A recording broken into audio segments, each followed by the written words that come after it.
Yeah, I can see it. Excellent, fantastic. Right. So tonight, slight rearrangement of plans and such, but I'm with Mr. C of CPCA Emergency Government Studies, London. Um, Yeah, how is are you, Mr. C? I'm doing fine. I was just very interested in your, I guess, streams lately. I've seen you've debated North. I got very Yes, yes. interested when I saw you debate North. So I was just wondering, since I I saw I saw how you were debating him, and I was very curious. If maybe I could hop in once, Yes, of course. maybe to test out my skills. Well, I'm sure your skills are just fine. The opinions and ideas that we have are what will be interesting as well. Huh? Uh-huh. Um, so I suppose we're in a similar sort of vein to what I was talking about with North, in that we're talking about the two main political parties of the US and sort of where they are in 2025, so even Mhm. 2026, I suppose. Um, Yeah. Republicans and Democrats. So I suppose as you're the guest, you're welcome to begin. Where would you like to aim our lens first? Um, I don't know. I was differing with North because for him, I felt like he was quite optimistic. I would say overly optimistic about saving his party, considering considering the fact that I don't think his party is as sane as it once was. To put it lightly. Okay, it's Yeah, it's. I mean, for context, for those of you who might be listening and not and curious, North was a or is a Republican who doesn't support Trump, who believes the GOP should be taken back to traditional, original conservative ideas and taken off the far right and such. And we had um, a bit of a conversation about that. But yeah, he was certainly optimistic, like he said, and I would tend to agree with some of what you've just said there because oh, my audios are quite low apparently. Let me just yeah, it's fix okay. that. Someone in the chat has I'll turn it up a little bit. Hopefully that is better. Uh, Okay. right, okay. I mean, I'm sure you can hear me just fine, but in the chat, thank you, Pinges. Um, anyway, North um, has a more optimistic view, as do many. There are quite a few conservatives who believe there's still something in the GOP to save. Uh-huh. I would tend to stand a bit closer to where you are in that there's actually quite some serious problems with right wing conservative politics in general, which go beyond just Trump, I would say. Yeah, yeah. I mean, you could say that the groundwork for Trump had already been laid out long before he ever came to power. And in fact, I would blame the very conservatives North associates himself with for leading down that path. Because without them, it's likely we would never have had, Trump, or to the same extent, this kind of populistic extremism. Not to say populism is inherently bad, but I mean, it can be useful, right? In certain ways when applied to maybe trying to change something in a system, you know? Yeah, no, I suppose so. Like it's populism. I think because we live in a moment where it's so associated with Trump and with sort of Yeah. equivalent parties and such, it definitely I think has a negative Yeah, reputation. connotation. Yeah, Yeah. connotation. That's a good word for it. But the idea of seeking popular narratives and trying to change long-standing routines and such isn't necessarily bad. In fact, it's quite, Yeah. I would say, good in a lot of cases. Hmm. Um, but on the conservatives, I think it's really interesting actually that you take that opinion because I would actually agree with quite a bit of it. I think that there is quite a lot of conservative malaise, the sort of neoliberal Hmm. GOP acceptance of America, American capitalism as fine, Yeah. which disenfranchised a lot of people that a fascist like Trump was able to, in part, win back to vote en masse for a party that, by all accounts, was not popular whatsoever, right? Well, I think Trump, because he is not necessarily a part of the same kind of elite, he is a personality, he's idiosyncratic himself, right? He has no ideology except, appealing to the masses with a populist message, even though he himself isn't really a populist in a certain sense. He, Yeah, I can sort of see that. I yeah, think it's the sociologist Bourdieu refers to different forms of capital, right? So he didn't necessarily have the so he how much power you have in different yeah, circumstances. So he didn't have the established Republican standing. He wasn't like Paul Ryan or no, no, Chris Christie or someone. I'm trying to think of 2010s Republicans now, but he obviously had financial capital, economic capital, yeah, cultural significance, yeah. allowing him to, as you've just said, sort of he doesn't necessarily He didn't have need the an institution basically to yeah back him. He himself was kind of like a force, you know? He yeah didn't need, billionaire. yeah, Culturally, people know who Donald Trump is, and there is a narrative that he can pull about him. The nonsense about him. Oh, I know the system. I'm part of it, so therefore, yeah, put your weight behind me. And to be fair as well, gesturing to obviously not agree with what he was saying, but gesturing to the fact that things were not okay in America over the last however many mhm, years, that a yeah, lot of people look at the other Republicans in that 2016 race, for instance, and think, well, they're not speaking the same language as me. They're not going to yeah. actually They, talk about anything that's happening. if you look back, they weren't like charismatic. They were kind of dull. They were just like institutionalized in a way. They Hmm. represented the institutions, not, they didn't have, like, if the institutions had like someone charismatic, just as chappy as Trump, like Trump may have genuinely had some opposition at that point, but there was no one with that like kind of charisma, personality, flamboyance, in Hmm. them. That's the thing, isn't it? I mean, his television training and being a Yeah, physicist and his personal aura to almost I yeah, don't want to not to say he is all these fantastic things, but the fact that he has a presence on stage compared to many of the others makes him stand out even before you get to the fact he was saying things which were different to that of contemporary politicians at that time. yeah, And I think there is an important point to make about the things he said, because whilst obviously it is different to much of the GOP, it hmm, taps into many of the same codes. The yeah, overt racism and bigotry, for instance, was uh, still present in Republican circles and Democrats to an extent as well, but yeah, still part of right wing politics, I think. It's just that yeah. he pointed to it more Hmm. directly. Yeah, he said the quiet part out loud, basically, without, like, he said it openly without hiding it. He Yeah, said the thing that everybody else was thinking, but was too scared to yeah, openly admit. exactly. The second person in the chat, hello Dargesh, is just said my audio is quite low as well. Not quite sure what's happening with it. How does it sound to you, Mr. C? For me, it sounds okay, although it's a little bit echoey, but it's still fine. Echoey. That's really strange. I don't quite know what's happening with it. Oh gosh, it is really quiet. Wow, I'm just listening back onto the thing. Yeah, Um, right, let me see what I can do. It's a test of my absolute lack of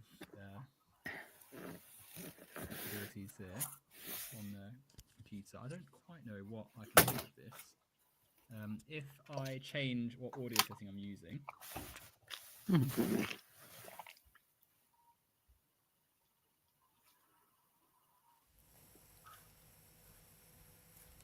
and I think it's crashed. Look at it. Right, Oh, can you hear me now? How do I sound now? yeah, you sound okay.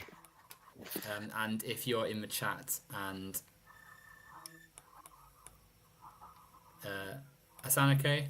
Excellent. Let's see what the chat have to say as well. Great start to this stream, by the way. From my end, at least, anyway. I don't quite know what was going on there. It's, normally this is fine. Oh well. Well, I'll just have to try and get through this one with these technical difficulties. I've turned my mic all the way up to full now, so hopefully that will change something at least, right? Yeah. Anyway, we'll push through for a little bit. What were we saying? So the GOP, Hmm. you've got Trump. He is different both as a person, as a political figure, but also because he is, as you've just said, he's saying the quiet parts out loud. Hmm. And on top of that, he's boosting the far right element that the GOP has always had in its remit, certainly Yeah, over yeah. the last since the civil rights movement, right? Hmm. It's always had this presence of people that want to enact social inequality and punish those they see as beneath them, and maintain that structure, those structures of hierarchy and such. You But can call it like racialism, I guess, racial populism in a certain extent, right? Because yeah, appealing to certain racial groups and their grievances. yeah, it's a good way of putting it. But obviously, it's important to keep that word racism there as well, right? Because the racial things they're tapping into are a product of the systemic racism that America has been built on, right? Like Oh it's yeah, a continuation of what America's had for many centuries, just in a new form. yeah. Oh, hold on 1 second. I need to fix some audio. I'll be back. Just 1 second. Sorry. That is all right. It's funny how this stream has started, eh? But hopefully, Mr. C sounded fine to me, so hopefully this audio issue is not gonna curve it around the other way and start messing him up. Um, but no, it's I mean, hello to everyone in chat. Hello, Simon and Geek. Enjoy whatever you're doing now. I suppose it's probably SJA now, isn't it? Um, Actually, thinking so far, this is not quite as disagreeing as I thought it was going to be. There's actually quite a bit of consensus so far. We'll have to see how it goes from here. But no, it's been a pleasant start actually. Certainly compared to some of the recent ones I've done. We haven't got onto the Democrats yet, though, I suppose. So we'll have to see where that goes from there. Um, but no, just to think about what. Oh, you back, Mr. C? Yeah. Oh, sorry. It was just some like connection issue. I don't know. I don't want to suddenly cut off by Well, accident in the stream. that's good. I mean, people in the chat and obviously myself, we've all been able to hear you just fine. So, Oh, yeah. um, I don't know. It said like to me, oh, your audio's like messed up, but it's okay for now. okay. Well, if there's an issue, we're not on live TV, so I'm sure we can manage our whatever difficulties we come across. Yeah. But yeah, we were talking about racial populism, and I said that whilst of course there is that element, you know, it is definitely tapping into the racial relations and views of America. Hmm. That is in itself another expression of racism. You know, the Yeah. same the racial capitalist elements which America has been built on and sustained itself through for many centuries now, right? Like it's one step along the journey. Yeah. It's a like I guess one step at a time, or a long march, you could say. Okay, if you would get the reference. But I don't know. I mean, yeah, there's been systemic racism in America, and of course, Trump for him, especially, and the Republicans have. There's always been like this racial element in the background. Especially, it used to be in the Democrats, right, and it slowly moved to the Republican side as the decades moved on. But there was always this like festering racial, I would say, almost like quasi isolationist element in like the background, but never was able to get any real political movement besides like some southern parties. One time, like they would get one or two states in like the mid 60s, but they've always been there, but they Mm. haven't been, you could say, haven't been properly represented until now, in a more mainstream way.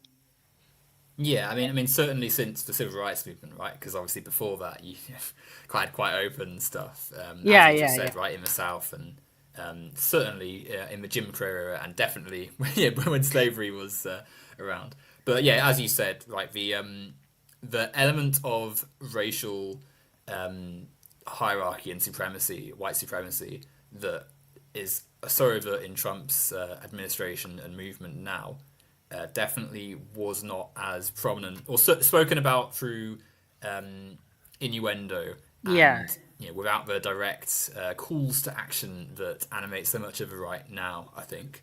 Huh. But it's strange because obviously, when you look at the GOP and you look at the stuff they're saying, a lot of it is so overt and so blatant, but also a call to a time that happened before, right? Like it is drawing off what the GOP were doing in the past. They call Mhm. "Make America Great Again," right? The greatness they're referring to is Yeah. when bigotry was more ingrained in the system than the sort of efforts that have been taken since the civil rights movement and for Mhm. all of American history to try and make things more equitable and fairer and such. Um, Yeah, you could but say no, that. it's Mhm. Like, also, there's this like for them, there's this kind of like idealistic past, this like joyful era for them, or nostalgia that has been lost to time. And you can also take that into account with like deindustrialization, economic loss, and already like poverty in certain parts of America. That message, quite frankly, resonates with those kinds of people, especially.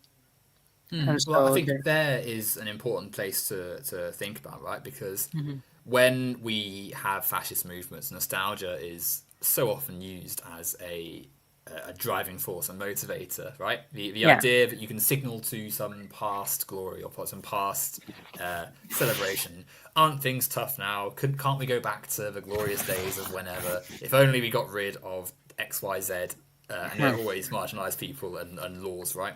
And then we can Or get to if this point. there's this joke. I remember. I don't know. There's this British streamer I know called Queeman. I've seen him. He uses this meme of like flipping the switch. Like, if we just flip the switch, everything would be better. Just flip it. Why don't we flip this specific switch, and everything would change? It's supposed to like refer to like a one fix all solution to our problems, to go back to the things, the things how they were before. Exactly, Like, exactly. And I think that's Dargo says it in the chat, right? One of the sort of points to raise here is that when politicians like Trump and sort of the far right leaders and such signal about this past glories, and you spoke about the deindustrialization and poverty and such, hmm. they're lying. They aren't saying this because they genuinely believe in helping Oh, no, no, American no. disadvantaged. Yeah. They're doing it because they think they can win people over and then enact all the horrible right wing things they want to put in, right? Because the era a lot of them are referring to was an era in which they were massively exploiting said workers in industrial plants, Yeah. massively sustaining the poverty of the inner cities by basically enacting laissez-faire hell on America, right? Like, the golden age they're talking about is one in which capital was easier to accrue, and so that Yeah. is, I think, what the nostalgia is in service of, rather than any. They keep saying like, "Oh, I got like a loaf of bread for like 50 cents," or in the UK, I don't know if you call it 50 pence or Yes, quid. I pennies. don't know. 100 pennies make a pound. 100 pennies make a pound. So they would say, "Oh, 50 pennies for a loaf of bread, or 5 pennies for a loaf of bread." It's like, yeah, that's like things were kind of different back then, but 5 pennies was worth a lot back then compared. Exactly, right? Yeah. Exactly. But then that I think speaks to, and I suppose this may be where we have some difference, so you never know. It speaks to the wider sort of structural problems of the system which the GOP and Democrats to an extent support, which is the sort of capitalist structure, right? Like the workers who are reminiscing about when bread was supposedly cheap were Hmm. just as, if not more, exploited in the era they're referring to, Hmm. and they continue to be today, right? Because Yeah. said bread, rather than being something which is supplied as a societal good, right? Like it's in our best interest to feed everyone, and so bread and milk and all these things are here for everyone to use as they need it. It's Yeah. something that is a commodity, which is bought and sold so that capitalists can make money. And so inevitably, lots of workers either can't afford the material good and end up suffering, or have to enter exploitative and unfair working conditions to afford the material good, allowing the Mhm. capitalists to enrich themselves as we've seen throughout American history. Yeah, you could say there's been there that to get a loaf of bread back then was just as hard as it is today, basically. In a way, to you could say the conditions just back then were just as bad as they are today, because even back then the safety conditions, like at work or at your job, weren't as 100% OSHA approved. I don't know in the UK if you have like some certification company or certification to get like to work at a job or something. It wasn't Yeah, like yeah. You have to meet certain qualifications and yeah. be legally able to work and such. Yeah, but back then, those kinds of regulations weren't as, widespread, or weren't as advanced, you could say. And hence, it was much more risky. Like the joke of the little boy in the coal mine is like a very, very funny concept. Although it's quite tragic if you think about it more, because like, why is a little boy in a coal mine? But Well, exactly, right? yeah, It's so. I mean, obviously, children are still exploited today in parts of the world, and then the exploitation happened as well. But because, as you've just said, right, like the fact that a child is having to go and earn a wage for the family to survive is an yeah, indictment on the system. But I suppose it also, I mean, firstly, points to the unethical nature of the capitalist system that we are living in and was built in the past and such, but also that there has been some improvement since then, because there are certainly in developed Western nations the regulations which exist to prevent children from having to go down the mine and such, which it is sad to say that the GOP are actually reversing. In Florida, I think they've actually scaled back some of those child protection laws, so you can send your child. yeah, you can send your child off to work in Florida. Great job. I don't is uh, DeSantis still governor there? I don't think he is anymore, is he? I It's think he's I think he's leaving, but now he's having like a race between a guy called Fishback and another guy called Byron. I don't know. yeah, but I mean he is an awful man. I can only imagine the sort of person that's following him up, to be honest. So, Right. um, you know, And it's this was also another thing, because North said he got a lot of inspiration from Connor Points. And Connor Points, he's another kind of Con- quasi never Connor who? Sorry, Trumper. Connor whom? Connor Points. I think his name is Connor Points, but his Points? channel, Is it like points? yeah, Ah, okay. Yeah, Points. I don't know if you can find his channel searching his name, but I'm sure. If I give it a quick. or it's called Valor Media Network. Like he has like several different names on YouTube. So I don't You were know. saying sorry. Yeah, He but was inspired. he was inspired. North was inspired by Connor Point. He says he's a big Connor fan, right? And Connor himself, I find very interesting, because he claims to be a never Trumper, yet he backs like he tacitly backs people like JD Vance, who JD Vance and Ron DeSantis, and I'm like, really? Like, even objectively, like I don't come in with any ideological framework or anything, but like objectively, like when you see someone like JD Vance, who who's like best friends with like people like Curtis Yarvin, who don't even believe in the Constitution, it's like why would you why would you back these people? They're against your supposed ideology, and it's like so It's wacky. terrible, isn't it? I think there's a lot of conservatives who are still, because they're in party politics, like they want the GOP to win and they're afraid of Democrats. So they end up having to sort of side with people who they would probably balk at the prospect of sitting down with and chatting to. Yeah. Um, and there's also, I think, as well, the element of Trump is the one who's easy to point to and say, yeah, this guy is a scumbag. We don't want anything to do with him. But there's also quite a lot of conservatives who have similarly reprehensible views, but are just not as prophetic. So Yeah. they're in the GOP's general assemblage, so they get the sort of automatic support. A bit like when, if I don't know if you're a sports fan, Mr. C, Hmm. but yeah, football or soccer. I don't know if you call it soccer, but you play and you support your team, and there might be players on that team that you think, yeah, I don't think you're actually that good, but when they're playing for your team, you want them to win because they're on your side, right? Yeah. And so I think that happens quite a lot with Team you know, sports, basically. yeah, exactly that. And in the GOP, I think it's a bit worse because, well, it's 100% definitely a thing of the Democrats. We'll get onto them in a second, Yeah. but I think because there is an element of wanting to seize political power for the sake of getting power, especially when you go higher up the conservative, Republican sort of landscape, Hmm. they are happy to get into bed with absolutely anyone to achieve that. And so you have people who clearly can't stand each other. I mean, I don't think for a like someone like Elon Musk, right? Yeah. Who just is clearly despised by quite a lot of the GOP higher ups, and Trump doesn't seem to think much of him either. But Yeah. he's a billionaire and he has access to loads of capital and resources. So onto the team you go, and now he gets to swan around as part of Doge, trashing the American federal state and such. Like, it's so crazy, right? Like, Elon can just go in there, destroy the government, call Trump a pedophile, and get away with it. Like, it's like this guy owns the government without even saying it, you know?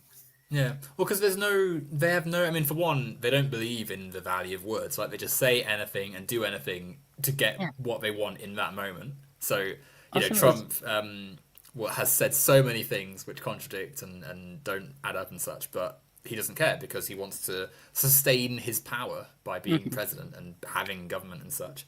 And Musk is similar, and I think it's especially the case for him because he very clearly has been radicalized online and Yeah. wants to be someone that everyone adores and such, and just says things he thinks are funny in the moment, even Hmm. when they make him look quite embarrassing and such. Yeah. Um, but it's all in service of that sort of capitalist goal, right? Of accruing as much capital, in this Hmm. case, that political capital, staying in touching distance or in the office as you need to have to maintain Yeah. power and ensure you're on top of the system and such.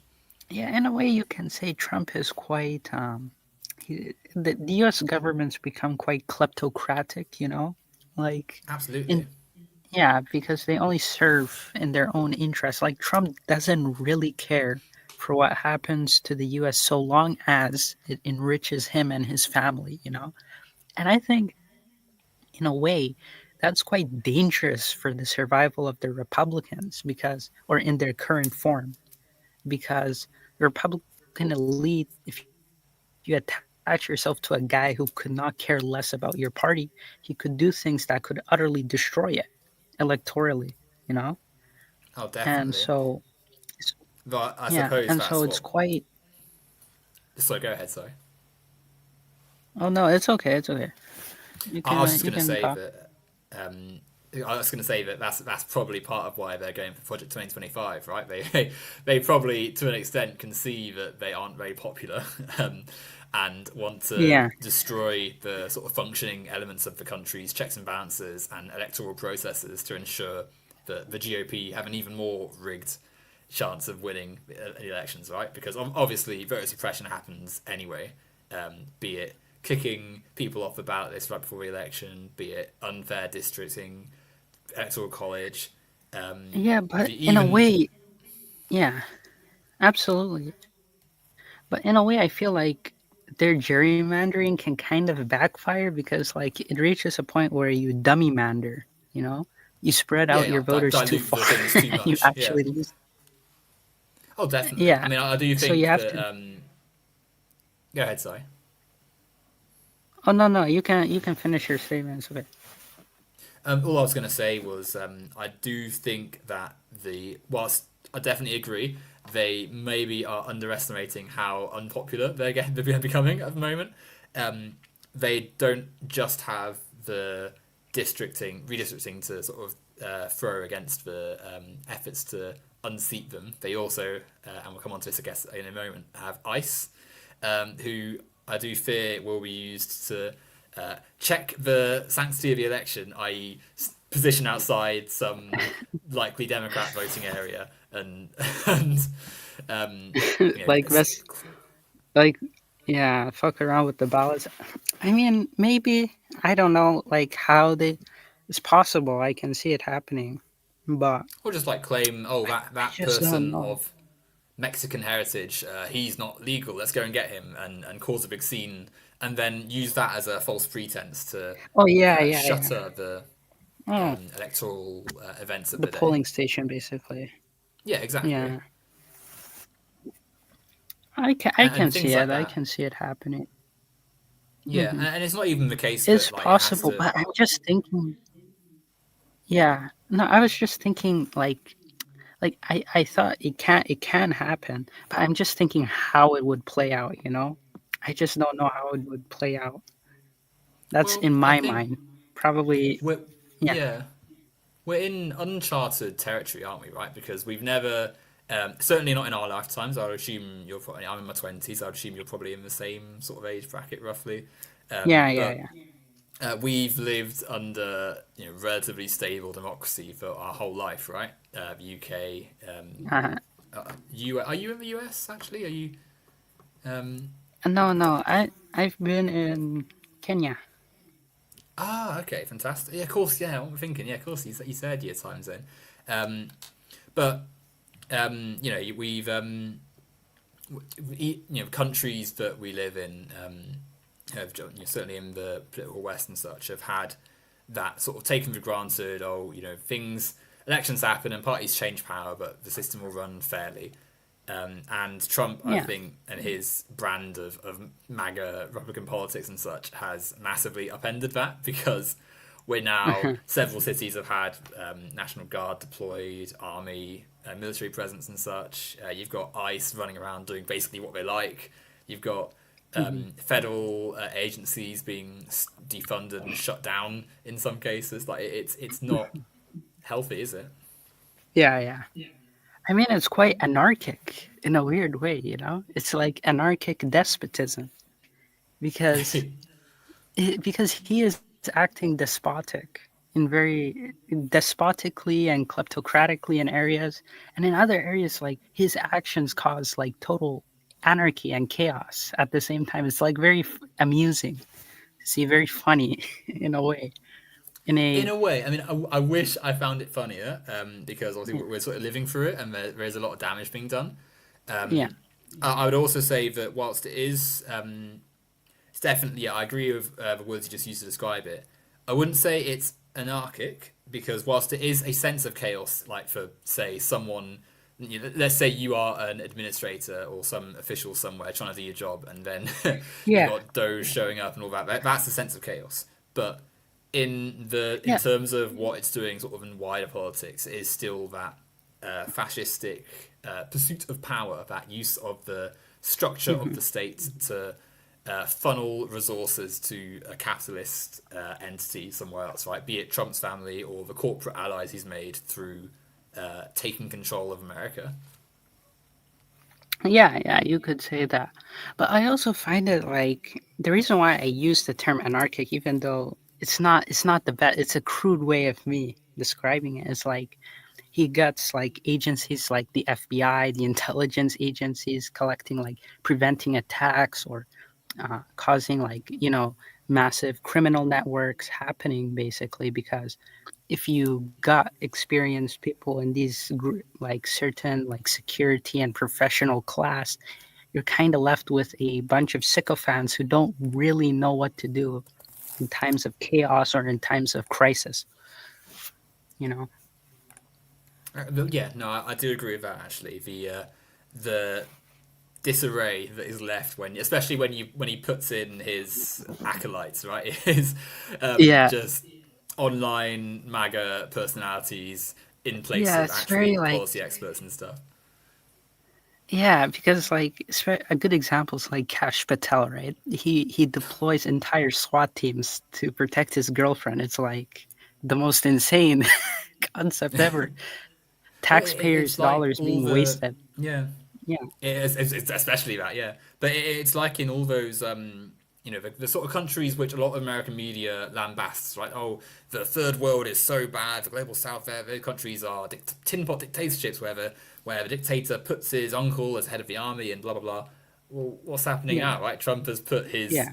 his friends and allies in every branch of government basically to make it run as inefficiently as possible, in order to create that gap for his other Yeah. allies to come in and sweep up capital and such.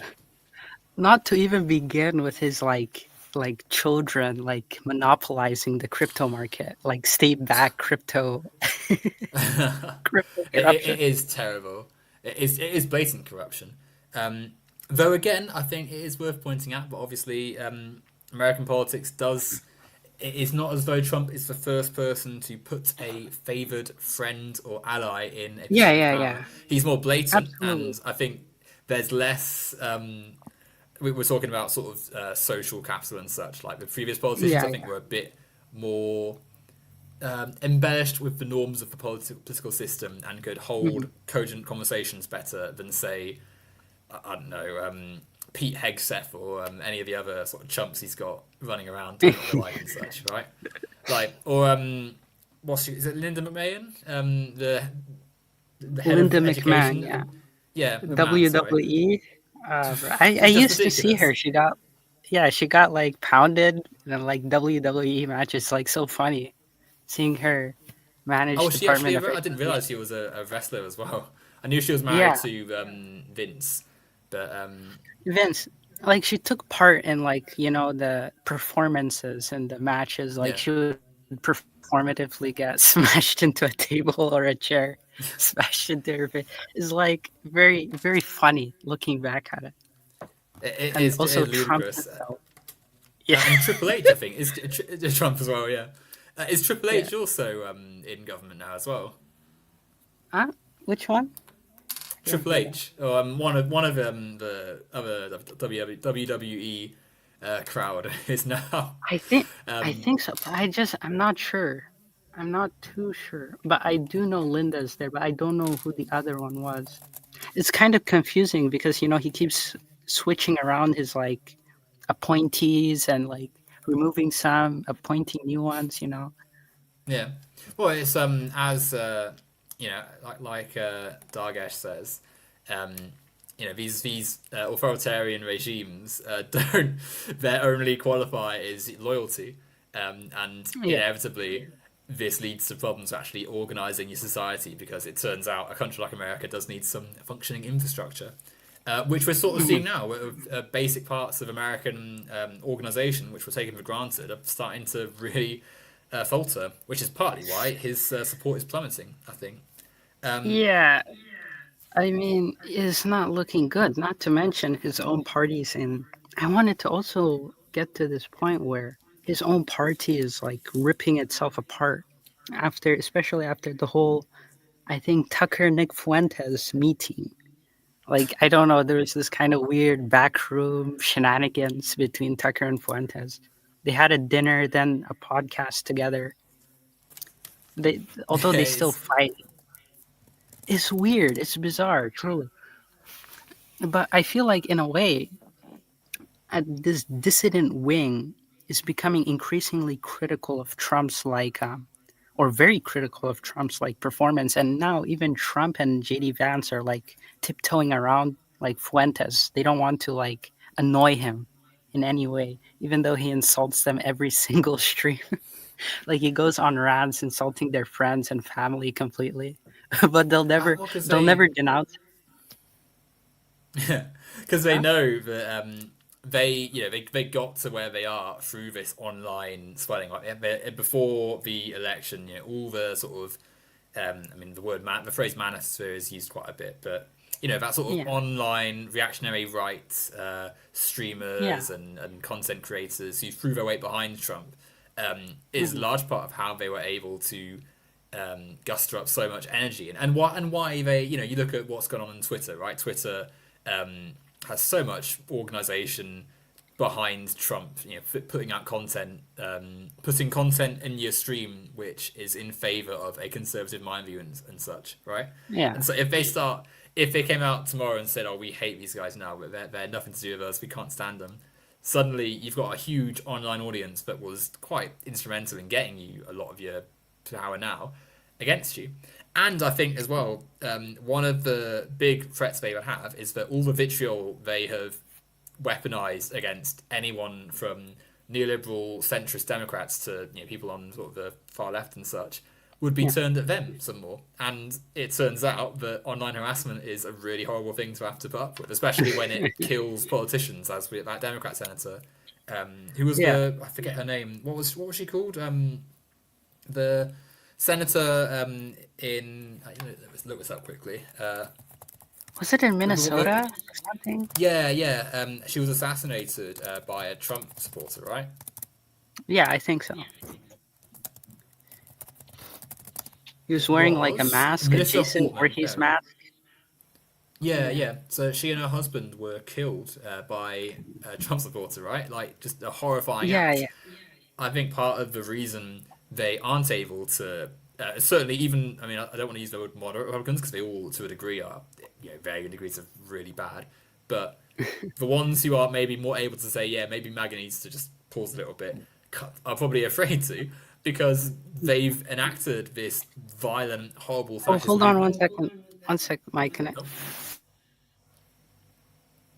Oh, internet issues again, I guess. Triple H burger. Like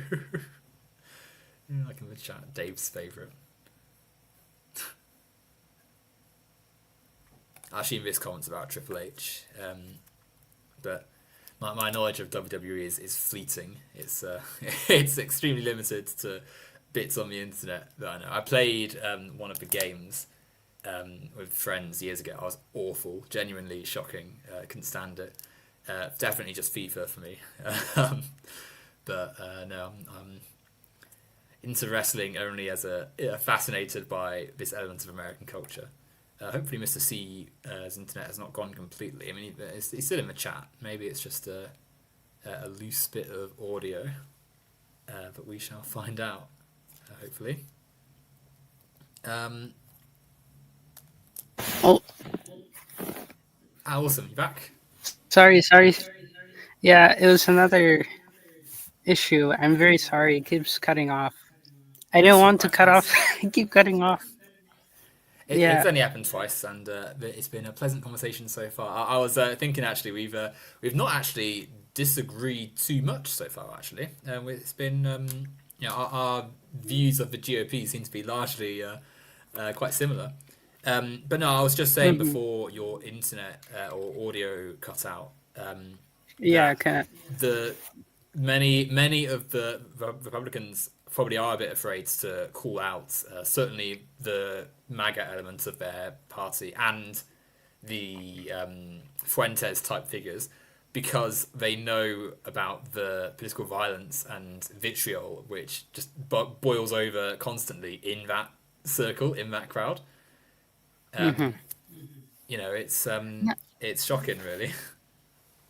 Yeah, because now, like, they'll never openly condemn them or anything because what they're facing is a more honest version of themselves, like a more extreme, more honest version of themselves. Because the MAGA that we see now is like diet, it's not really the true form, you know?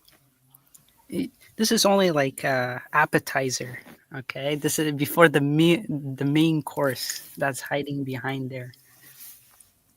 So Yeah. I feel like they don't want to piss off that like the crazies, the actual crazies in their movement. So Oh, they'll just say, "Oh well, definitely. All you know, the white power militias, the terminally online Fuentes fans and such. The people who have lots of guns and short patience for stuff, right? Like, but you're quite right. They are there in the party and have been courted by Trump explicitly to be the body of the party, right? MAGA is the movement now. MAGA is what yeah." determines American policy. This was like the funny part because I saw a stream where Ben Shapiro, this was, I think, after the Republican group chat. Ben Shapiro and his, like, he brings his whole, like, Daily Wire team together. And he's saying, like, Matt Walsh, right? It's like one of his co-hosts. He says, these kids should never have been condemned. And when they mean kids, it's like old people, a bunch of like 20-year-olds, 30. These kids should never have been condemned. There are no enemies to the right, no enemies to the right. And Ben Shapiro is saying, I think these people should be condemned actually, because personally, I don't know which way the bullet will come from. This is actually ironic because this was, I think, before the assassination of Kirk. I think this was before Yeah. if I'm correct. I think this was before. And he was saying, "Hey, they'll come shoot me." And it's like, but you participated in creating these people, like because I listened to the Nick Fuentes interview with Tucker. Nick was radicalized by Ben Shapiro. He was radicalized by the very people who now denounce him. And so realistically, this is a monster Ben made, or this is a monster which like Trump and Vance and this entire like con Inc. You could say this conservative machine made. He's like this like Frankenstein that will come and eat you now if you don't appease him now. Exactly, right. And that's such a good point because I mean Ben Shapiro, like he for him to come out and be like a reasonable one is quite bad, right? Because he has been churning out just all the same stuff the far right have been saying for years and years, just really Yeah. hideous stuff. And now for him to be like, oh well, you know, if these guys they've gone too far, we need to rein our support in for these ones is so It's just too little, too late. yeah, Yeah. exactly.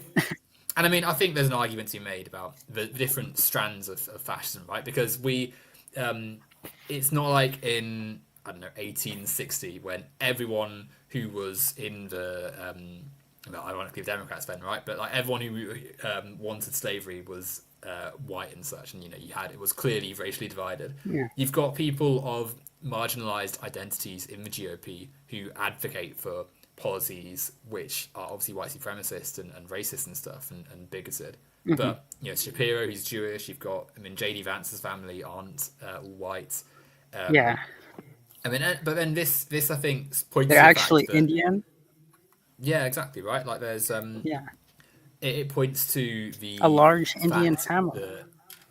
that um Yeah. the GOP like has these people, and they've been happy to have them as like the swelling fascist movement, the MAGA movement and such. But as it gains more power, suddenly Shapiro doesn't seem quite so hot, right? Because he's not. He belongs to an older order when they're happy to have a sort of broader palette. Now, when he starts Keep criticizing the further right elements of it, suddenly you've got less tolerance for him, and you would imagine there's quite a lot of anti-Semitism which is going to be thrown his way from, and is thrown his way from MAGA elements because of that. yeah. Uh, Because like Ben Shapiro, keep in mind, he was willing to dish out. He was willing to like turn a blind eye to people on his network, like dishing out racism to every single group. But the moment it was about Jewish people or Israel, that's where he messed up. Because you can't say, "Oh, you can be racist up until here." People say, "Why should we stop here? We should go all the way." You know, like if you're gonna be racist, you have to be racist all the way. You can't do it like half-heartedly. You know, Exactly. I mean, cannot be. he has financially benefited from like decades of conservative BS, right? Like putting out scare stories about trans people, racism, sexism, all that stuff. And now, after all these years, now that there's something that might affect him, all of a sudden, as you've just said, no, we've got to stop there. It's the typical sort of fascist thing, right? As a route to power, people who are right wing love the idea of being in on a fascist movement and being part of the nostalgic charge to the past. But Mhm. inevitably, the people who were once in the in group get cut out of the actual fascist power inner centre. And I suppose it's a case of how we're sort of in unprecedented times because we don't know which way society will go. We've seen in Nazi Germany, for instance, what happens to people who were in the Nazi party but weren't in the core Hitler supporting group, right? In the SA and Yeah, such. And I yeah, imagine they were if we're, purged. yeah, exactly, right? And if we're in a bad timeline now, I would imagine similar things might be on the horizon later down the timeline of MAGA, right? But Yeah, because I don't think MAGA, to be honest, is going to get. I feel like I have a sense is going to get much worse than anything because people like Fuentes have sent their supporters to infiltrate every single institution and every single part of the United States government and the conservative institutions like Heritage, Heritage Foundation. People have ironically used the meme. If you've heard the term, the long march through the institutions, Fuentes has basically done that for the right wing. He's done he's he's done the right wing version of entryism. I like people describe it in like Trotsky eyes. It's very funny, but like for the right wing version of it. So no, he's indeed. done Groyperism in every single institution. And so he said, don't show your power level, don't show, like he's telling his supporters when they go into the government, don't show, like, hide your history, but remember the mission. You're loyal to me, you're loyal to America first, basically, and the Groypers. And No, so indeed. by the Indeed. time, yeah, and by the time people like JD Vance and Trump realize this issue, it's too little too late. They're in your government. You can't suddenly pull the rug because once the Groypers are in, they're going to do everything in their power to mess up like your bureaucratic system, right? They're going to make your time in the White House a living hell if you try to go against them. And I see There is like, some. Oh, sorry, go ahead. Sorry. oh yeah, oh no, you can finish your statement. I was actually just going to say the someone in the chat, Lord of Gloop, does disagree very slightly with your belief that Fuentes is quite as coordinated in his planning and such.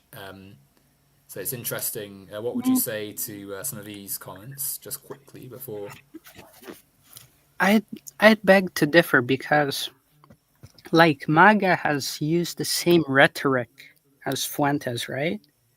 Like they've used the same terminology as him, but the only difference is that Fuentes is going like just an extra like step further. And like when I heard the New York Times article and JD Vance's friend Rod Dreher, who is like a professor in like this like right wing circles in DC, he basically estimated like 30 to 40% of the staffers in the Republican government or Republican staff in Washington, D.C. are groypers, basically. But even I think that's an underestimate because it's not like they're going to openly admit. It could be much higher. It could be like 60% or 70% even, but we just don't know because they're not like going to openly admit it. And that's already just an estimation itself.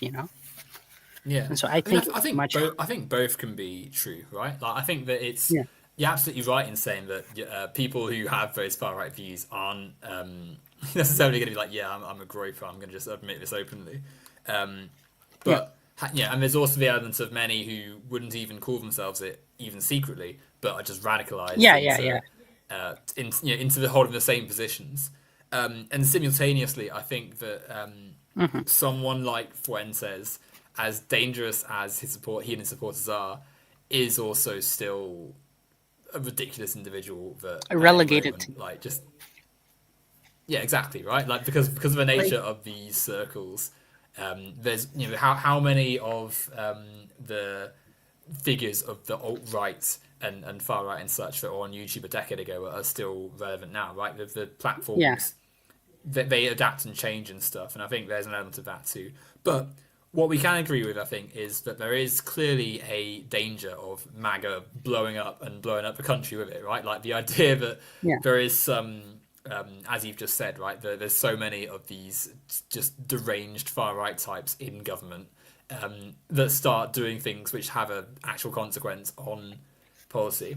But Mm. equally, that is happening anyway, right? Because whether or not someone is a groper or sort of a run-of-the-mill Yeah, conservative Republican, there's still like the decision the other week it's to headed. deregulate, Yeah, it's headed like towards a yeah, certain direction, yeah, basically. like I mean the stuff in the health administrations where they're just getting rid of like vaccination policies and sort of regulations on chemicals. Um, the complete disregard for science, it's just a nightmare that's going to get worse and worse and such. But I think this then leads us nicely, or unpleasantly rather, onto Yeah, the other party, because the Democrats are in America as well. They are still it's not as though we are in complete Nazi Germany and they've been like all arrested and killed off and such. They still exist. What would you say is your perspective on the Democrat Party, certainly in relation to where they should go from here and what they've done so far? so far, like electorally, they've been quite successful, you could say, in certain regards, because people just, they just hate Trump, so they just vote for the alternative that's, I guess, slightly better for their economic standing or something. You know, well, I'll just vote for them, like because an example is like Mamdani, right? Mamdani says I'll make grocery stores state run or free buses. Like something that will make your life improved, slightly more improved than it was before. And so Exactly. and so it's just like more popular, you could say, or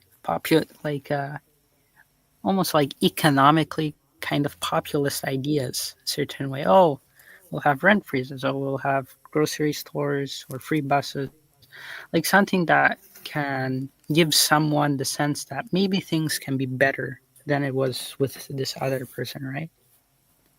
Yeah. And No, I so completely.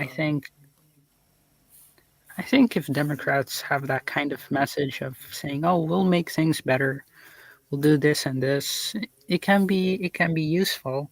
Although um, Democrats, there's been also a sense where the leadership, they've been complaining about poor leadership or weak leadership that caves instantly to any slight pressure, or if they feel that there's too much pressure applied to them. I'm looking at you, Chuck Schumer, Hakeem Jeffries. Well, again, Okay. I completely agree, right? Like, on Mamdani and sort of the. But when we say economically populist, I think you are right in the sense that they are. The things Mamdani did to win the New York election were, yeah, as you just said, right? Freezing rent, free buses, things like that. Things that are popular. Um, I would Yeah. say that beyond that of just being sort of populist, it's not as very because like with Trump, for instance, whilst Yeah. obviously he's appealing to the same sort of instincts that people have, which they want to enact politically, his are Right. tools to try and get himself power and to sort of react, play on people's bigotries and such. I would say Mamdani's are popular because Yeah. they're things which would genuinely, tangibly help. As you've just said, right? Like making people Yeah. not have to Improve. worry about. Sorry. Trump says things to get into office. Mamdani says things to improve or try to improve people's lives, at least better than they were before. You know. Exactly, exactly. Which is why I think, and I think this is one of the things that to refer to that North conversation again, which I really quite disagreed with the sort of comparison or the equivalence of Trump and Mamdani, just because they both relied on using rhetoric that was popular or had Yeah. mass Yeah. Yeah. appeal and such, right? Like there's clearly a Mhm. difference, like you just outlined. Uh-huh. Like one's doing it for power, the other one's try to improve people's standards, and in a way trying to expand this like message more broadly of like affordability, and they're just day-to-day issues for New Exactly, Yorkers, I guess. exactly. Um, And I think, actually, what? Sorry. yeah, yeah, yeah. No, no, you can finish. It's okay. Thank you. I was going to say on your second point about Schumer and sort of the established Democrats and such. Um, I think that you're absolutely right that they are very sort of feeble in the, they certainly look feeble, right? Where they're just like, I think I Yeah. saw one where it was like Chuck Schumer said, "Oh, I've wrote a letter to Trump where I've really disappointed with his actions," and it's like, what does he care? He's not going to read that. Like, Yeah. I mean, just and also it also connects to my Fuentes point. Schumer recently said he would pass a bill in the Senate or the Senate to condemn Fuentes specifically by name. And I'm saying, like, why would you do that? Like for what purpose? You're just like giving him free clout. Look, Congress condemned me. That's crazy. Like he's just gonna use it like the badge of honor. It's like, yeah, could you imagine? exactly. Could you imagine, Owen, like if like in the House of Commons, that like the Speaker of Parliament specifically by name said, "Owen McDonald, we're gonna pass a law to condemn you specifically." It'd be great. I'd have to like, I'd definitely, um, You would it would need a give me a certain chuckle in my tummy. notoriety, yeah, to do that. The almost definition of the Streisand effect, right? Like where they're just Yeah, inflating someone massively. Um, yeah, but I for think, no reason. yeah, Yeah, no, exactly. I mean, I do get why they want to say stuff about him because obviously, like having people running around acting like he is and his supporters definitely is it is a problem. It's the hmm, way I think the fact that they still are almost not really engaging with the modern internet age in that the way the online world is different to how it was like 40 years ago where like you can imagine if someone in 1985 opened the newspaper and it said Senate leader condemns public figure X. It's like wow, I can't believe yeah, that's been said. It's well, I can't associate with that guy anymore. Now it's like no one hmm, cares, right? Like the guys on the stream the next day being like, "Wow, yeah, did you see this? Lol." Like, and it's yeah, there's no, they don't fundamentally get what the world is becoming, which I think is why hmm, there's. I mean, the fact that the GOP has replaced sort of the Paul Ryan, Newt Gingrich types with is that his name, Newt Gingrich? What's he called? I'm trying to I think of don't some know. like old GOP figure. I'm sure it's Newt. Oh, Mitch McConnell. He's definitely one of Newt Gingrich. Yeah, Um, just these old, fossilized, horrible conservatives who are just as every bit as yeah, nasty and stuff, but they're not on the internet in the same way. Now you've got people like JD Vance who know how to use the Twitter account and they get how to be online to a degree, so they have reacted quicker than the Democrat higher ups to the modern internet age and can um, even though they're still awful and horrible, they can still come across to their fans better to a degree. So then, I suppose then, as is being suggested here quite accurately by Lord of Gloop, um, what is the approach to the Democrats? How do they address the fact that their sort of liberal attitudes have not updated and are enabling a lot of fashions to take place and are not meeting the challenge with the intensity they need to? What would be your sort of response to that? I think there's been an issue with you could say age in certain ways. They're not they're not as engaged with the youth or engaged with the mainstream online, you could say, to spread their message far and wide.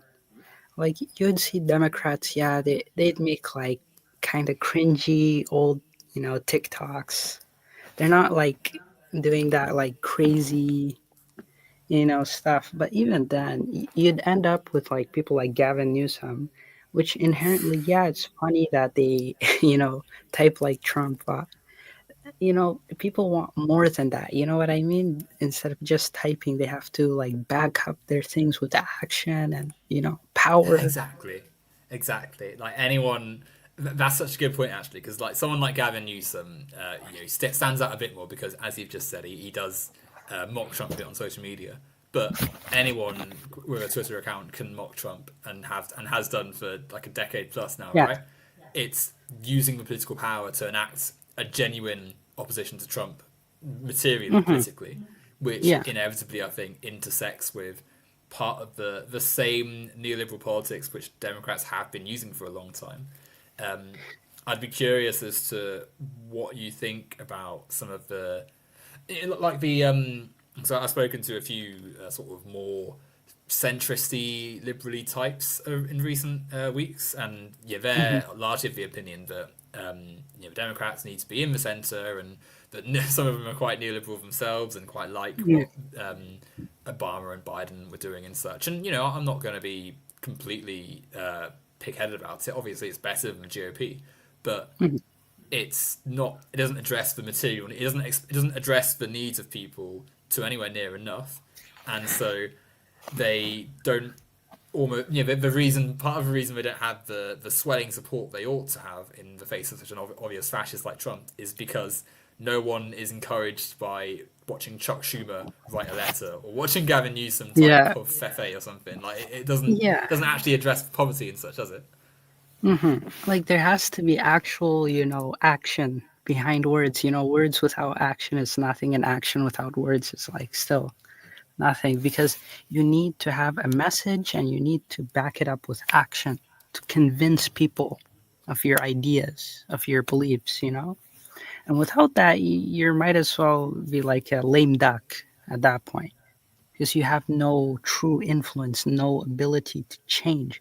With someone like Trump, there's like charisma. He'll do this, he'll slash this, he'll fund this, he'll lock up these and these people, even though he didn't. He just like that on the campaign. But still, at least he tries. Even he tries to go against Comey and whatever, even if it fails, like at least he tried to arrest him. You know what I mean? Like at least in some cases, even though it's like half-assed or the worst job ever, it's like at least showing you're doing something. At least you're getting like the newspapers or tabloids running saying, "Oh shit, Donald Trump like arrested Comey. Comey's been arrested. He's being prosecuted. Oh my god, what will happen?" And And I so think. Oh, so go ahead, sorry. no, no, no. I was just saying, oh, this just shows how like that there's something, there's energy, there's movement, there's motion in something. Yeah, Uh, definitely. It conjures the feeling of something happening, whereas lots of the Democrats just almost is like a meteor could hit the middle of Washington D.C. and blow up the city, and they'd still put out like "Don't forget to vote in the next election." yeah, Hashtag exactly. blue wave or something like. There's no Hashtag blue um, wave. Please donate. We're out of money. None of our donors are donating. We're fucked. no, Please, exactly, please. exactly. It's like, Um, But I suppose the thing which on that point you were just saying about Trump at least having the auspices of doing something, to an mhm. extent he has an easier task because for the GOP to step further into fascism is just continuing what they've been doing for decades, right? Like Reagan, Bush, these aren't people who were pursuing freedom and justice. They were enriching corporations, defunding welfare state and such, expanding the police and military through Homeland Security and stuff. The Mhm. Democrats, for them to, because they're sort of in that liberal bracket, right? But because they're the party of the left, and obviously they're not left wing properly, but like they represent the opposition to the conservatives. They have people in their party who want to do genuinely socially transformative things, right? Who want to, like Mamdani, who ran as a Democrat and wants to radically alter how New York operates itself. Or even, I know Bernie Sanders is technically an independent, but like someone who says things which get him called a communist or whatever, even though he's just, Yeah. what he wants, like universal healthcare and such. But because that is a break from the neoliberal sort of project, because it says, no, we need to actually say to capital, yeah, we're going to actually use some of this for social good, not for your personal profit. It Hmm. is trickier to enact because it would mean challenging an economic system which they are part of, which they're embedded in. Hence the um, reticence every single time it comes up to do anything, because it would mean giving up some of the power they've accumulated. Some of them, some of the economic alliances are built on capitalist relations, and I think that would be something I'd ask you. What do you think to that sort of conundrum the Democrats have? I guess you could say there is a sense of like uh, people don't like this like corporatism, this kind of like old school corporatist technocrat. It's not even really technocratic, but like this techno corporatist elitist kind of class that does not really want to move the needle. They want to optically pretend like they're moving the needle, but they're not really. You know, the whole meme, oh, trickle down economics will save us. Don't worry, guys. The money one day, I promise you, the money will trickle down to you. Okay, just just give it. Okay, just one more injection. Okay, and you'll get there. But it's kind of this like sense that like the meme nothing ever happens, like we're progressing to nowhere. Like in the long arc of history has bent to nothing. They say, oh, we'll get universal health care, we'll ban guns or something, we'll ban all guns, but nothing ever happens. We just end up in the same position. you know like Yeah, in a way, I don't know, in the UK, the closest thing you had to Obama was like Tony Blair, I guess. It's like Tony Blair, like the aura of Tony Blair, this inspiration, but without any real long-term action. It's like yeah, yeah, Obama when he came into office, he was handicapped immediately after the midterms. And so he was able to do like very interesting stuff like Obamacare, and maybe people could say the Iran nuclear deal for peace, right? But long term, those things were quite undone, especially the Iran deal. But Obamacare has been significantly hampered by Trump and the Republicans. Like the funding for that money has been eaten almost or clawed away. And so I find out like even if you want to do impactful change, it can get like pissed away the next like government majority or something. I mean, I definitely I agree with that, right? Like Obamacare, 100% better than anything the GOP have done for a very long time, and the fact that Yeah. it's still a enough of a deal to win votes and sway people's mind and such is very Mhm. telling, right? Yeah. And you're quite right. He lost in the midterms. The Democrats did not have the power to do as much in the second half of Obama's sort of tenure. But I Yeah. would say that even then, obviously the Iran nuclear deal, very good, and the fact that things have deteriorated quite a bit in the Middle East can be sort of partly attributed to the attitude of many Republicans towards peace and general cooperation. But I would say that with that is in my mind one of the key things because like Blair, Obama had that massive base of power right at the start of his Yeah. tenure, Mhm. and there was so much potential to do something. And it's the same with Blair. He after 11, not 11 years, sorry. So Margaret Thatcher became prime minister in 1979. John Major was after her in 1992. Blair wins 97. So 18 years of a conservative government, right? Um, and Blair wins this huge majority, and there's a massive chance to make things fantastic, to really reshape British society to truly be just. But they're Yeah. neoliberal. So whilst I mean, don't get me wrong, 100% they did some good things. Peace in Northern Ireland, Blair had a massive part in helping with that. They did do things for the welfare state and for social equality and such. They were better for Conservatives, but they were also neoliberal, and so they didn't address some of the The problems of deregulation, the Mhm. problems of letting the market basically do what it wants, unfettered, increasingly. And so when they eventually lost power in Yeah. 2010, the Conservatives, as you've just described with the GOP and Republicans and Yeah. such, they weakened all the sort of progress that was made by Yeah. compounding on the neoliberal stuff, deregulating further, privatizing, um, handing tax breaks and such.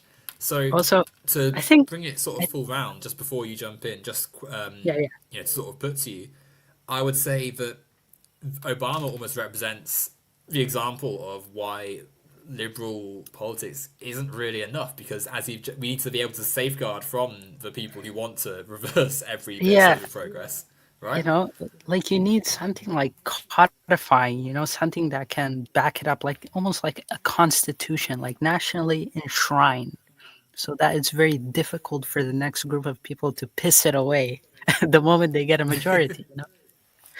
And so But exactly, I but then think, even then, like I think that even within, because when Obama had that supermajority, when he had all the branches of government and such, that would have been the time to, as you've just said, right, like enshrine every protection you can, and truly transform American society and say, yeah, we are mhm, gonna genuinely think about what we're going to do to put in place a better future for everyone.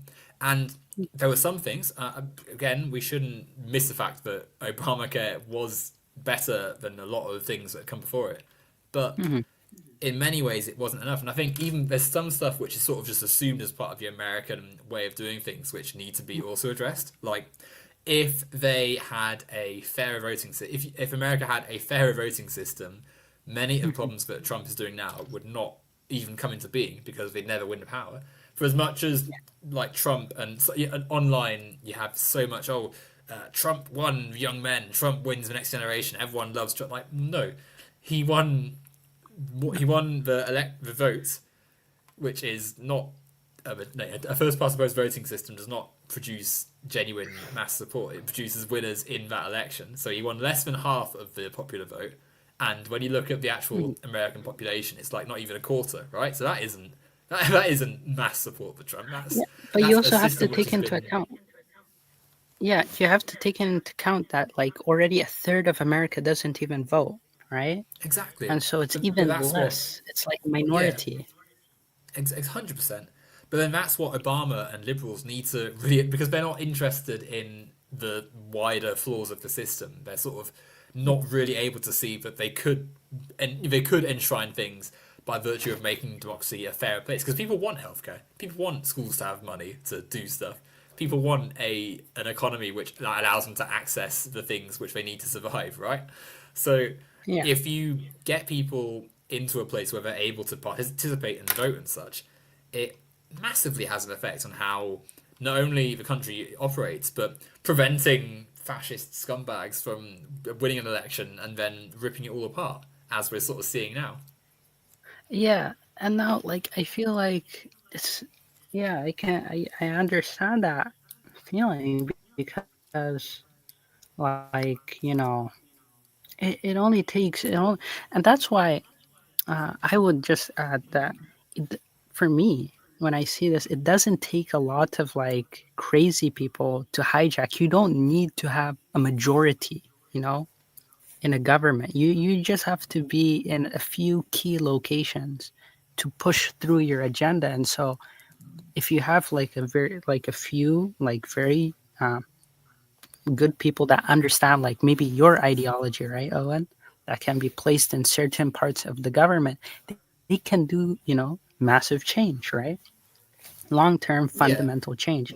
It doesn't take a lot, I mean, and I feel like if more people understood that, I think it would be much better long term.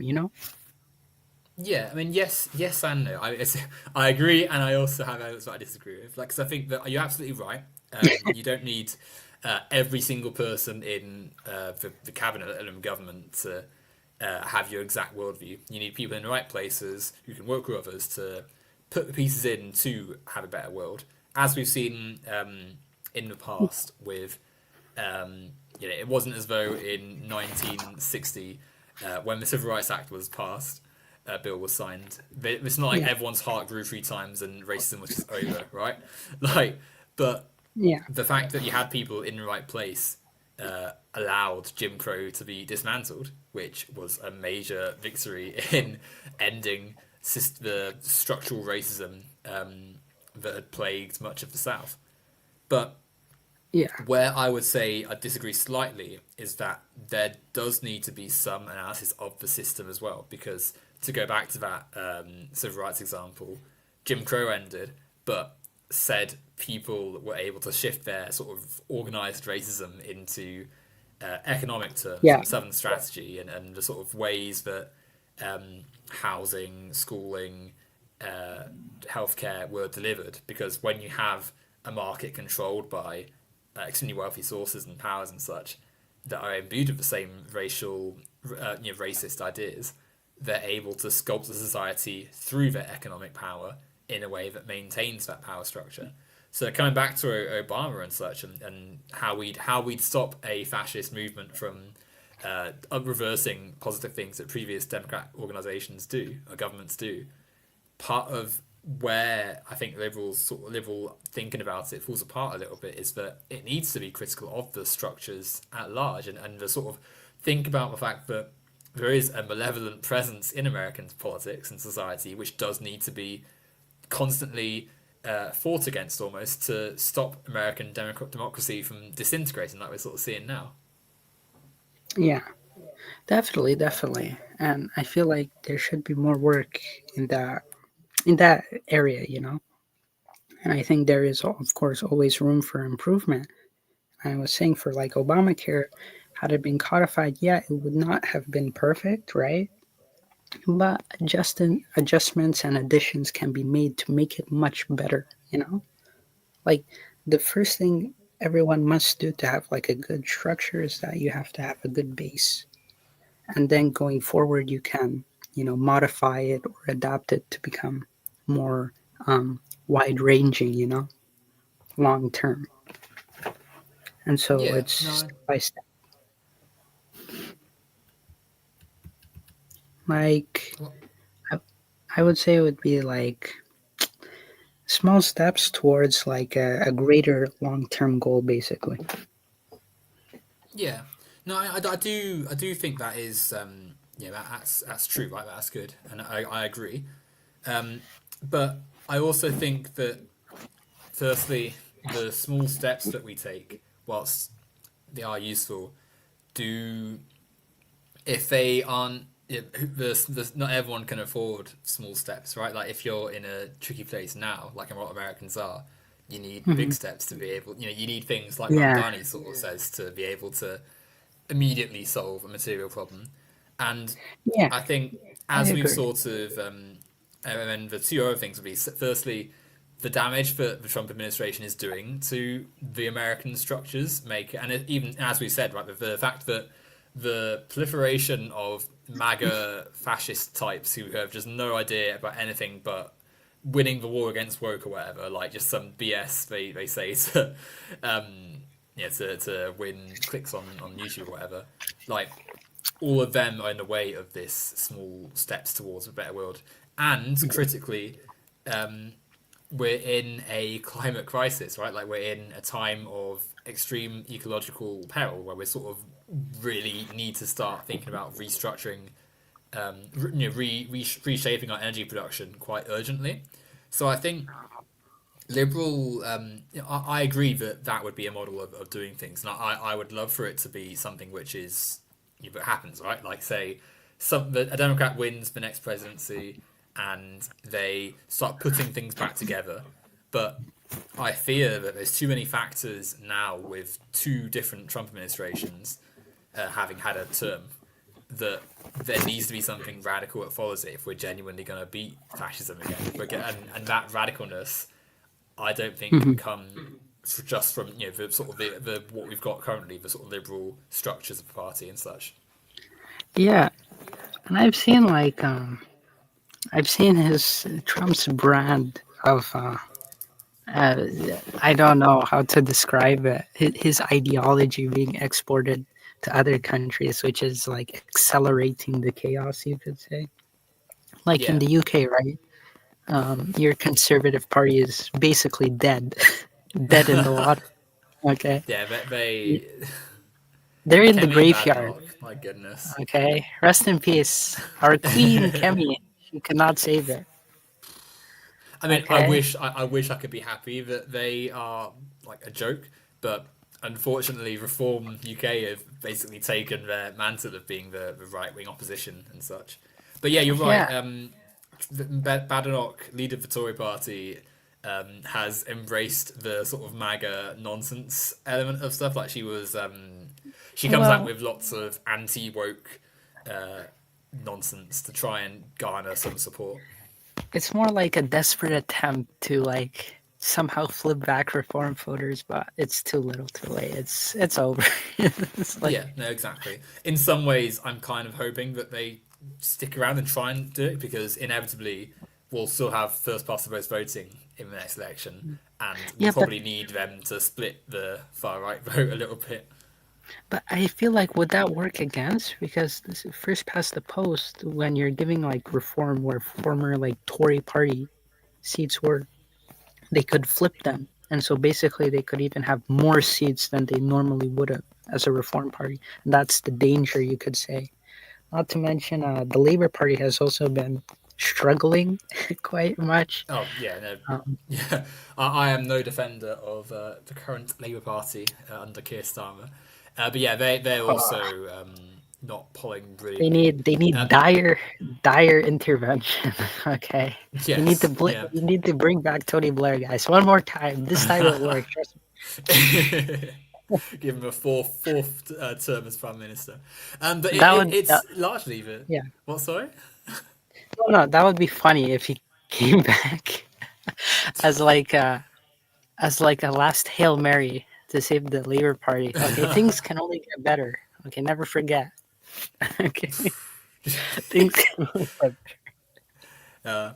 But it's funny you bring up the UK because we're in a similar sort of place, right? Like we have the people in the Labour Party who are established, Keir Starmer, Rachel Reeves, and such, who are very much neoliberal and very much they operated on a we can't go left wing because the last Labour leader lost an election when he was left wing, so we've got to be in the middle of the road, liberal, and sort of try and embrace all views. But inevitably, they've been dragged to the right, and they're doing, as you've just said, they're not popular at all with anyone because no one wants centre right, like vaguing towards progressiveness, but you're actually just a liberal with conservative ideas. Like no one wants that. So Farage is currently almost like it doesn't help that the media constantly give him airtime, and he's like basically always on the news, but Yeah. he is basically like dictating a lot of what is done in the UK because like the sort of scare stories about immigrants and stuff have been so incessant that the Labour government are now enacting really repressive, horrible asylum seeker policies, which basically would be the sort of stuff that a decade ago would be like what the British National Party and stuff would be saying.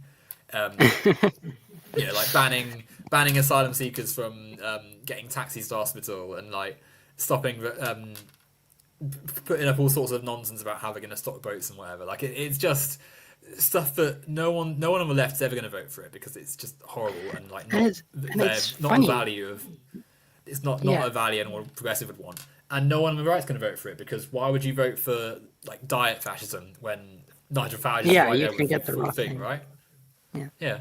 So they also need to learn that. I mean, they're not going to probably because they're too set in their ways, but they need urgently to see that the only way to beat fascism is with a proper step to the left.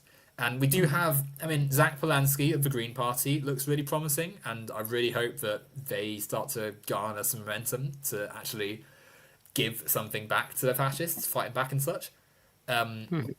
But, you've got, just like in the Democrat Party, the left-wing voices they aren't able to access the same political capital, so they struggle to have the same presence, I think, Yeah. which hinders the ability to actually oppose these people, the fascists and such. Yeah, it's kind of not good. And I heard like your small states like Scotland and Wales, like the independence parties are like rising like crazy. And so you might Oh man. see the dissolution of the UK before. I mean, Could it's you been on the imagine cards though? for. Yeah. I Could you mean, imagine it? That would be hilarious. Imagine Wales leaves before Scotland. That would be funny. The greatest It would be quite irony ironic, this wouldn't first it? try. I mean, the flag of the UK, the Union flag, is going to look very different if Scotland leaves. It'll be very just ugly if it had blue in it. I don't blame Yeah, anyone in Scotland or Wales really for wanting to exit the UK. I feel like since Brexit, it has increased in probability, and definitely there's a concerted effort from people in the UK, in England certainly, to keep the union together because it's if you're say trying to build wind power plants and Scotland says, well, actually we're leaving, suddenly you've lost all the stuff in the North Sea to Scotland. So um, there's definitely interest there in wanting to keep it together. I do think that the UK, are sort of, because we have British nationalism, English nationalism, sort of are interesting things because there's a long history there of, and especially as we're an island nation, like it's we're a bit isolationist almost because of the way the nation is formed, um, but nationalism is also one of the things which I think in a world where we genuinely fight fascism would need to be addressed, right? Because ultimately we should all be cooperating as a human species, as a human race, and especially yeah, given we've got like climate change as a global problem we have to try and face. Like we should be thinking, okay, CO2 doesn't care what country you're from. yeah, We're all going to be facing a hotter planet if we don't get our finger together, right? So yeah, but then that is sort of not the direction that liberals are going in, right? Because I don't know if you've ever seen like a Keir Starmer press conference, but there's British flags everywhere. They're constantly trying to play up to this patriotic overtures. As we've sort of seen with the immigration stuff, they're competing with the far right to try and be more patriotic, but it's a game that they can't win because there's no. Again, people who believe in justice don't care about that sort of stuff, and people who are on the far right are never going to buy into it from liberals. So it's just a completely defunct and bad strategy, in my opinion. yeah. It's like this desperate attempt of social patriotism, guys. Let's bring our flags. We're just as patriotic as the reformists are. It's like, come on, dude. You have to fix it. And it's so funny. Like, in a way, I kind of admire Farage because he's the greatest troll ever, right? Like, he is principally responsible for Brexit, but he reaps all the benefits from it. It's like really a 5D chess if you think about it, I because mean, he I fucked the wish I. conservative. Whoops, sorry. He messed Go them ahead, up sorry. completely. Oh no, I was saying he messed the conservatives up with Brexit, right? He weakened them completely. So now he Yeah, I can mean just they. enforce his ideas, Yeah, basically. I mean I feel like you're right in that he did. He definitely has shaken up the establishment or whatever. There's no the idea of two-party dominance is probably not going to be the case in the UK at the next election. However, Mhm. I would disagree that he is a troll as such, because whilst he is definitely a nuisance and someone who likes to be in the spotlight, he very much is someone who is firstly a fascist and secondly someone who wants power, capital, Yeah, wealth, and yeah, such, and goes wherever it is. So Brexit, um, it wasn't just like, oh, let's rile up the establishment and support the British people. It's let's get ourselves out of the EU so that it's easier for our deregulation and it's easier for my American backers to buy up parts of the UK's state assets. Um, it's easier yeah, to deny. It's easier to make a quick buck if you've got rid of the climate change policies and can free to do whatever you like with any bit of land in the country, right? Wasn't So that I think, also a policy for the reason why Scotland and even Wales they wanted to leave because of the whole EU thing? They missed like the benefits of connection with the EU and stuff like that. yeah, loads of subsidies went because we weren't in the EU anymore. Obviously, our biggest trade partner was the massive political union we were in and right next to. So obviously, all the extra costs of doing business have put loads of businesses out of business. Scotland and Wales actually both voted to stay in the EU. If you look at their stats, so yeah, there's definitely an incentive why they don't want to be in the UK anymore, and especially when you consider that they don't like vote the same way as England Yeah. does. Like they've never voted Conservative as a majority. And I mean, well, even England don't, right? But the way our seats are distributed sort of makes it so. However, I would say that even with Scotland and Wales, like for as much as nationalism in the sense of getting out of the UK, you can see where it comes from. I still think that it's, whilst it's sort of in the liberal framings of, oh, we should be our own nation state and we should do our own version of capitalism, like it doesn't address the sort of material problems of society, and then they invite themselves to have the same, because it's not as though there's no one who's fascist from Wales or Scotland, right? It's not as though there's no equivalent Nigel Farage character who would arise in those countries if they did leave the UK. So I think there needs to be still consideration for the same points we've made about these two parties with those two. I mean, yeah.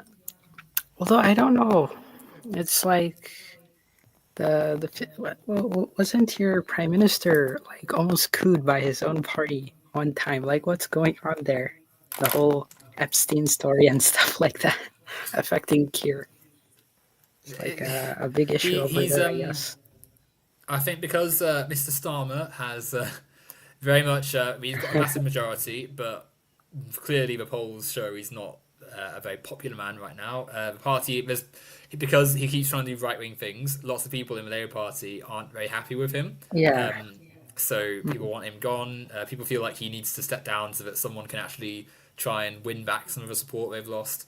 But all of it is, for one, it's a little too late. But secondly, the best thing they could do to improve their popularity is do things that actually affect people's lives. So fund the NHS properly, tax the rich, actually like build things in the country which support people's well-being, stop doing pointless bills that don't have any relevance to, like the anti-trans stuff, complete waste of time, obviously extremely horrible and bigoted, but also like, I mean, it's not, well, technically it's not the government that's done that, it's the court, but the lack of any serious leadership on that shows that they aren't allied to people who are marginalised, and so loses them significant support from people who would otherwise probably still vote for them.